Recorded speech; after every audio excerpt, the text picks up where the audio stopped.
శ్రీ సద్గురు పరమాత్మనే నమః. శ్రీ స్వామి అచలానంద గురుభ్యో నమః. కర్మయోగం 21వ శ్లోకం. యత్ యత్ ఆచరతి శ్రేష్ఠః తత్ తత్ ఏవ ఇతరః జనః సయత్ ప్రమాణం కురుతే లోకః తత్ అనువర్తతే. యద్యదాచరతి శ్రేష్ఠః తత్తదేవేతరో జనః సయత్ప్రమాణం కురుతే లోకస్తదనువర్తతే. యద్యదాచరతి శ్రేష్ఠః తత్తదేవేతరో జనః సయత్ప్రమాణం కురుతే లోకస్తదనువర్తతే. 22వ శ్లోకం. నమే పార్థ అస్తి కర్తవ్యం త్రిషు లోకేషు కించన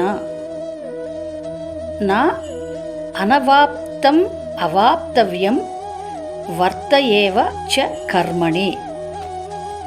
నమే పార్థాస్తి కర్తవ్యం త్రిషు లోకేషు కించన నానవాప్తమవాప్తవ్యం వర్తయేవ చ కర్మణి.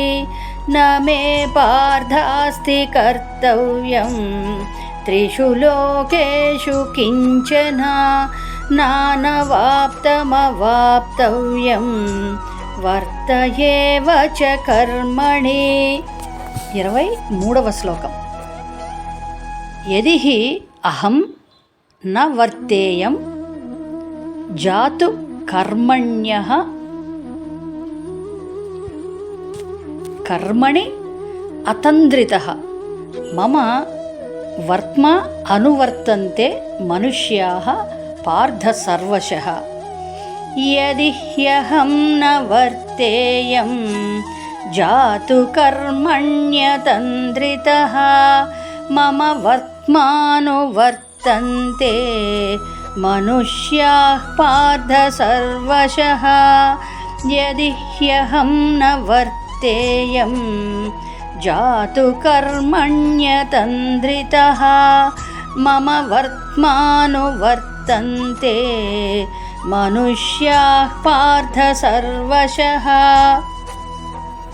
ఉత్సీదేయుః ఇమే లోకాః న కుర్యాం కర్మ చేత్ అహం సంకరస్య చ కర్తాస్యాం ఉపహన్యాం ఇమాః ప్రజాః. ఉత్సీదేయురిమే లోకాః న కుర్యాం కర్మ చేదహం సంకరస్య చ కర్తాస్యాం ఉపహన్యామిమాః ప్రజాః.